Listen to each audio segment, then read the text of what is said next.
Hello. Welcome back. I'm Kris. So, this is I can't pronounce it now. Fall of Bataan or Bataan. No, I've heard this. The Bataan Death March? Bataan Death March? Oh my gosh.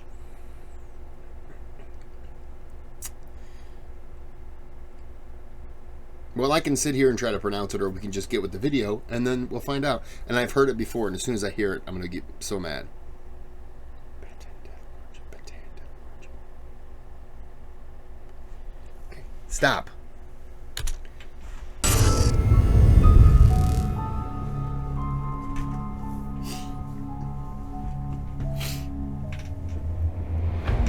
Four months have passed since the start of the Pacific War, and of all the initial objectives of the Japanese Empire, only one remained unachieved. The invaders had up until now conquered the Dutch East Indies, advanced down the Malayan Peninsula to capture Singapore, expanded through a series of islands in the Pacific Ocean, and achieved important air and naval attacks that caused havoc on the Allied fleets. Furthermore, with the fall of Rangoon, the Burma operation was on good track, so Tokyo was planning to shift to Phase 2 of operations, looking east towards Midway and the US, south towards Australia and New Guinea, and west towards Ceylon and India. But despite the early capture of Manila, still there was a huge thorn in the Japanese side that hadn't been vanquished by the invaders. Thus today we'll cover the Battle of Bataan as the Japanese get reinforced and prepare for a final assault against the Filipino defenders. Your continued support allows us to expand our work, and we are so grateful for that. We are always eager to create more videos. As we had last seen in the Philippines, the Japanese forces had suffered a tremendous defeat in the month of February. Discouraged and battle-weary, the invaders' advance had been stopped by the resilient American defenders at the Irian Bagak Line. Diseases like malaria and dysentery, alongside starvation, weakened both sides in the Philippines, but they took a heavy toll on the Japanese in particular. But not everyone died from disease. By the end of February, some units had been surrounded in pockets, others had been held by the tenacious defenders, and 2 entire battalions had been destroyed at the Battle of the Points, which finally forced General Homma to order the withdrawal of all his engaged forces all along the Irian Bagak Line. This defeat had left Homma humiliated by commanders in Tokyo, and he was forced to ask for reinforcements, being the only Japanese commander to have been defeated up until now. And yet they would still allow him to prove his worth in the end, with the reinforcement of a completely fresh division and some much needed siege artillery. The transfer... Is that like a no-no in Japan to ask for, well, I mean, to be the only one who got defeated is one thing, but he's the first one who got defeated. But is asking for more troops, is that like a sin? You know, you work with what you have kind of thing? Of the 4th Division from Shanghai to the Philippines would take some time though, and with the focus of the Empire on the Dutch East Indies, it would finally arrive by March 15th. Now, with his other forces strengthened and well rested, and with the additional reinforcement of the Nagano detachment, the Japanese general was ready for a final assault. Meanwhile, the American defenders had their spirits up after the successful defense of the Irian Bagak Line, but the lack of food and medicine due to the strong Japanese blockade would eventually leave them weaker with each passing day, as food rations would be cut by 50% in the last 2 weeks of fighting. Wow. The 26th Cavalry's horses were slaughtered for meat. Efforts were made to break Homma's blockade, but it was fruitless. The Americans simply didn't have the naval resources needed to do so. President Roosevelt and Chief of Staff George Marshall thus continued their efforts to supply General MacArthur, but it was too little for the commander of the USA FFE, who felt abandoned by Washington. At this point,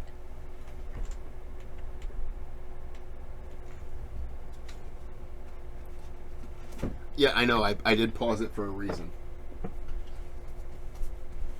So when I went to see, what was this? This must have been Truman's. So I bought a book, which right off the bat I bought it because, where's my finger? There it is.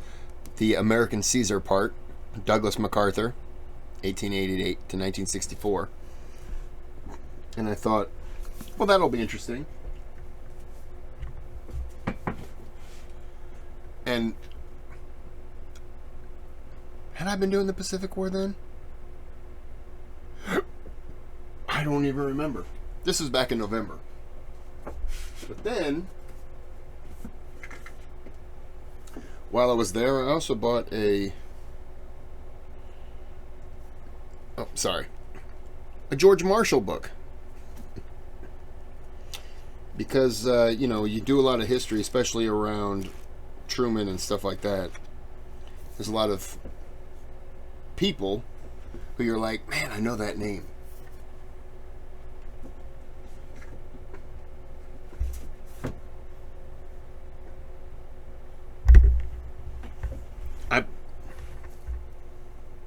I mean, and I got a Roosevelt book up there, but that's the top part, but he's right over here. You can see his face.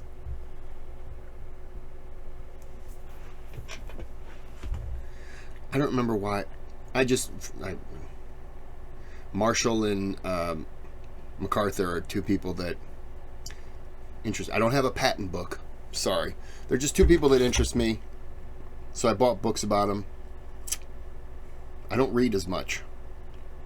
Listen more to audiobooks. I don't have as much time to read because a lot of my free time to read is spent making reaction videos. So I don't get to read as much. It's very disappointing. I need to get more of a balance to this. But none of that matters now. So back to the video. MacArthur had also become a war hero for the American population, bolstered by his personal media coverage team. Thus, his safety was paramount. Losing him to the Japanese would be disastrous for morale. On February 22nd, with the situation getting ever more difficult on the Bataan Peninsula, Roosevelt finally ordered MacArthur to leave the Philippines and take command of forces in Australia and the Southwest Pacific area. The general chose to remain in the peninsula as much as he could to ensure that his forces wouldn't get completely demoralized, but he eventually had to leave on March 12th, traveling first to Mindanao and then flying to Australia. Before he left, MacArthur assigned the Visayan Force to Brigadier General Bradford Chenoweth, so as to allow General Sharp to fully focus on the defense of Mindanao, from where the Americans still hoped to launch a counter-offensive, and also ordered Major General George Moore to prepare supplies and defences on Corregidor Island for a final stand in case Bataan fell. Despite MacArthur's intentions to retain command from Australia, General Wainwright would be left in command of American forces in the Philippines, with the final order to fight for as long as his troops had the ability to resist.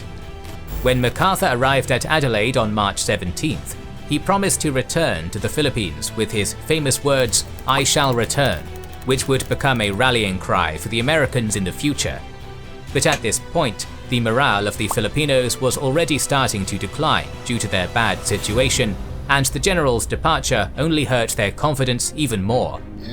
With the assumption of Wainwright, the first call was then assigned to General Jones, who had commanded the South Luzon force in its retreat to Bataan, and overall command of the peninsula was assigned to Major General Edward King, who had been the commander of the artillery during the campaign.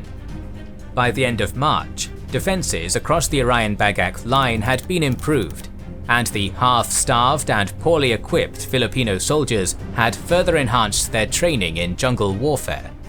On the other side, Homer planned to make a... Is that a...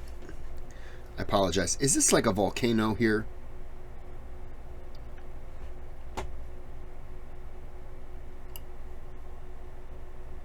Or is it just a mountain? Wow. Coordinated three-pronged assault along a narrow front, located around the key Mount Samat. After breaking through Samat, the Japanese would then push to Mount Limay and from there to Mariveles. This plan was based on the incorrect assumption that the defenders were executing a defense in depth along 3 lines, so Homma expected the assault to take over a month. The assault on Mount Samat would be carried out. No. Somebody help! They won't. So fast, I didn't have time to block the sound. Sorry, guys. That's not what they wore in the old days, pretty sure. Billy the Kid had more than underoos on. The assault on Mount Samat would be carried out by the 4th Division of Lieutenant General Kitano Kenzo, closely supported by General Nara's 65th Independent Mixed Brigade. Nara was to advance west up the Pantigan River and then continue towards the Mariveles Mountains, while the 4th Division divided in 2, with the right wing getting across the Tiawe River and then heading down along the Katman Valley towards Samat, and with the left wing advancing on the east directly towards the mount. Kitano believed that once Samat was taken, only a pursuit of the Americans would be required, so his estimate was far more optimistic than that of Homma's. In the meantime, General Morioka's 16th Division would make a feint attack to pin down the 1st Corps, and the Nagano detachment would cover the right flank of the invaders with feint landings across the eastern coast of Bataan. By the end of March, American forces started to be subjected to heavy air and artillery attacks, and on March 28th, Homma ordered the final preparations to be carried out, so the Japanese units began to move forward to their expected battle positions. 2 days later, the 16th Division would start its feint attacks against the 1st Sector, and by April 2nd, the preparation... I'm guessing the feint attack is maybe to hope that they're going to bring some sort of backups or kind of help over them so they can thin out, the other side. Or they're trying to pin them down here so that when the major assault comes, they can't go anywhere. I think that's what it was. I just listened to it, and I don't remember. No. For the final assault against Bataan were finally ready. At dawn on April 3rd, the Japanese commenced a final 6-hour-long air and artillery barrage over the Mount Samat area before the start of the offensive. This was undoubtedly one of the most devastating bombardments of the war, with more than 60 tons of bombs dropped over the defenders, destroying many of the defences recently constructed and weakening 3 entire regiments. By afternoon, the heavy barrage had achieved its main objective, so the invaders began their advance. Nara was confronted by the bulk of the 41st Division, while Kitano would face the 21st Division of Brigadier General Mateo Kapinpin. Some elements of the 65th Brigade would also engage the 2nd Philippine Constabulary to prevent them from coming to the aid of the 2nd Corps, but Nara's main effort was directed against the centre of the 41st Division, where they got to quickly push down against the 42nd Regiment. The Japanese general expected heavy opposition, but found none, so he decided to continue southwards. Meanwhile, the right wing had crossed the Tirwir and immediately engaged the 21st Regiment, rapidly scattering them and continuing its advance southwards. By nightfall, both forces had surprisingly advanced up to 1,000 yards without facing strong resistance due to the success of the bombardment earlier that day, which had devastated the morale and organization of the defenders. When news of the disintegration of the Corps' left flank reached General Parker, he sent forward the 33rd Regiment to stop the Japanese advance in an area between Samat and the Katman River. The following day would start with a renewed air and artillery bombardment. The remnants of the 42nd and 43rd Regiments would yet again flee to the south in a stampede, leaving only 3 regiments to stem the Japanese offensive. Yet, despite their courageous resistance, they were no match against the superior Japanese firepower, so they had to retreat further south to prevent any more losses. At the same time, the left wing finally went into action, attacking the 22nd and 23rd Regiments and forcing them to retreat. American artillery at this point was hitting friendly and enemy units alike, but could not stop the advance of the invaders. By the end of the day, the Japanese were in possession of the entire main line of resistance, and the right wing had gotten to the northern foothills of Samat. Facing a looming disaster, General King sent the 31st Regiment to further reinforce the American defenders, while also placing the 45th and 57th Regiments on positions of readiness nearby. On Easter Sunday, the 4th Division reorganized its forces for Kitano to start his attack against Mount Samat. The right wing would seize the heights of the mountain and then continue south to the Tala River, while the left wing executed the main attack against Samat. After the customary bombardment of the defenders' positions, Kitano started his assault, but found strong resistance coming from Kapinpin's men. Nonetheless, the right wing would advance unopposed towards the northwest slopes of Samat, forcing the American artillery to retreat. Deprived of artillery support, the defenders began to concede terrain and were eventually pushed back by the left wing. Furthermore, the right wing also advanced on the southern slopes of Samat and captured many soldiers of the 21st Division, including General Kapinpin. By nightfall, Mount Samat was under Japanese control, and the right wing had advanced to the west, fully routing the 21st Division headquarters. Nara also continued to drive south towards Marivillis, and the 16th Division and the Nagano detachment were preparing to join in the attack against Mount Limay. But now, with the arrival of the new reinforcements, King was planning to launch a four-pronged counterattack, aiming to regain the main line. Yet Homma was also planning to launch an attack eastwards against the 51st Division and the 32nd Regiment, with the intention of pushing southeast to get to the Limay River. At dawn on April 6th, both sides put their plans into motion. Within a day, the American counterattack rapidly ended up in complete disaster. Since the 21st Division had already been routed, the 31st Regiment would have to attack Samat alone.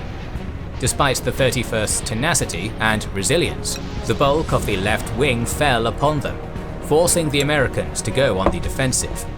In the center, the 33rd Regiment also saw its rear disappear against the savage Japanese forces, so it ended up completely encircled by the 65th Brigade. And to the west, the 41st.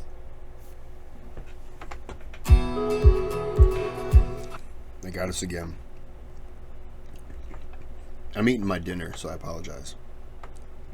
It's rice with some rice and sweet and sour chicken.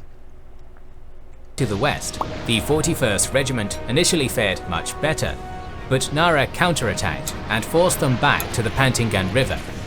The 45th Regiment was the most successful out of the four, overcoming the Japanese resistance and continuing its advance north towards the 41st Regiment.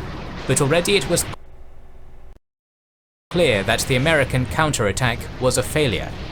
On the other hand, Nara had managed to cut off the 2nd sector from the 1st, and had advanced so far that forward elements of the 65th Brigade were engaging the 57th Regiment. Furthermore, Kitano sent the 37th Regiment with tanks to attack against the 51st Division, quickly overrunning the defenders' position and forcing them to retreat behind the San Vicente River.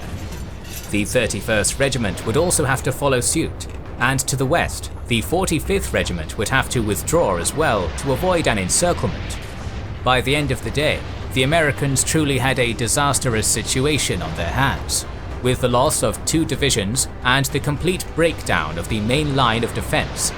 And on April 7th, the situation would only get much worse. After a failed counterattack to re-establish a connection with the 1st Corps, which was carried out by the 45th and 57th Regiments, Homma decided to quickly capitalize on his gains. Seeing a gap between the southern extremity of the San Vicente line and the 57th Regiment, Kitano thus sent the 61st Regiment to endanger the flanks of the Americans. This attack was highly successful, finally forcing the 57th to retreat eastwards. Meanwhile, despite their strong and fierce resistance, the isolated 33rd Regiment was routed at last, and only few men would manage to escape to safety through the jungles. But the main assault would be carried out by the 4th Division and the Nagano detachment, directly striking at the demoralized defenders on the San Vicente River. Under a relentless bombardment, the Filipinos on the right would break, soon starting an unorganized retreat. The Americans to the left fared a little better. but the assault of the 8th Regiment would finally send them packing as well. To cover the withdrawal towards the Marmala River, General King would send the 26th Cavalry Regiment, which recently got to arrive from the 1st Corps, to hold off the invaders. The cavalrymen tenaciously resisted Kitano's assault, but the 8th Regiment would finally encircle them, so they would have to retreat behind the river.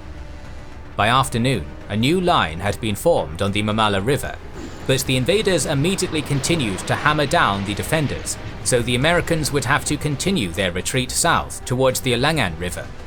In his desperation, Wainwright ordered the 11th Division to attack eastwards and save the 2nd Corps, but the task was impossible, and it was already too late. Instead, General Jones would be forced to withdraw towards the Binuangan River to relink with Parker's line.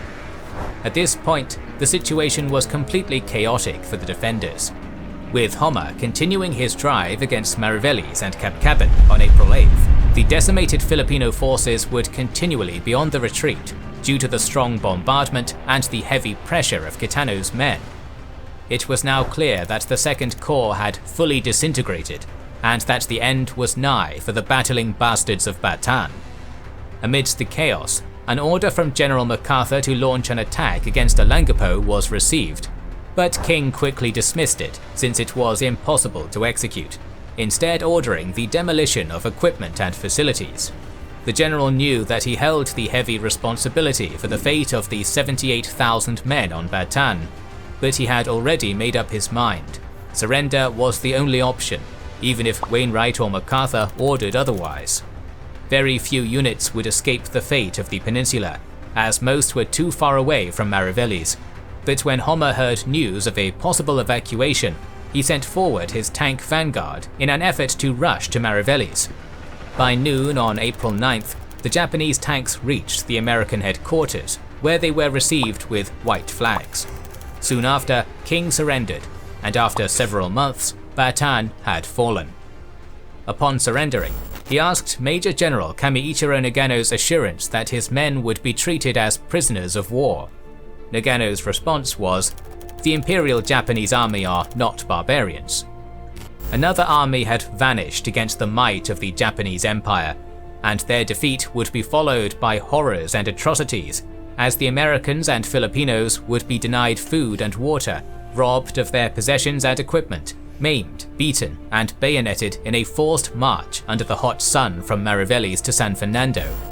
In result, the Bataan Death March would take the lives of 2,300 Americans and almost 10,000 Filipinos, and it would only be the start of the 3 years of mistreatment for those who survived it.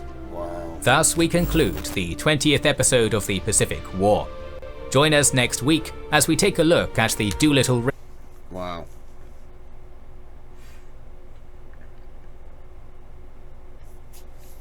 They're not barbarians, but they're not always good commanders in the bunch. Again, and I'm just going to say this now because somebody might say something. I'm not saying that American military leadership has ever been perfect. Hasn't.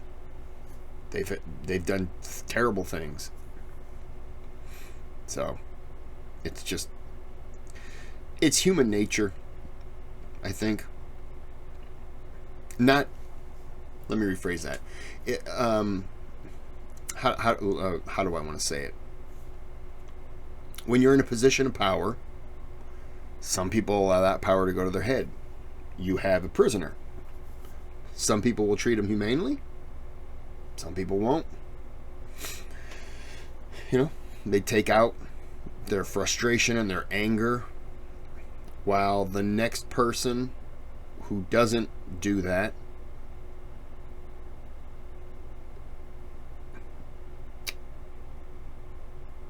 person might witness it and say something. Can't do that. They also might witness it and think, well, I couldn't do that, but I'm not going to stop it from happening. There's all kinds of people. So, just to clarify my point. Okay, well, I'm going to end this here, and I am jumping right into Doolittle's raid because it's been on my mind since episode 16 or 17. I don't remember now. So I'm going to end this here. Like and subscribe. Thanks for watching. Give it a thumbs up. That is the like. Yeah. Like the video and give it a thumbs up. That makes sense. Okay. Until next time, have a good day. Have a good night.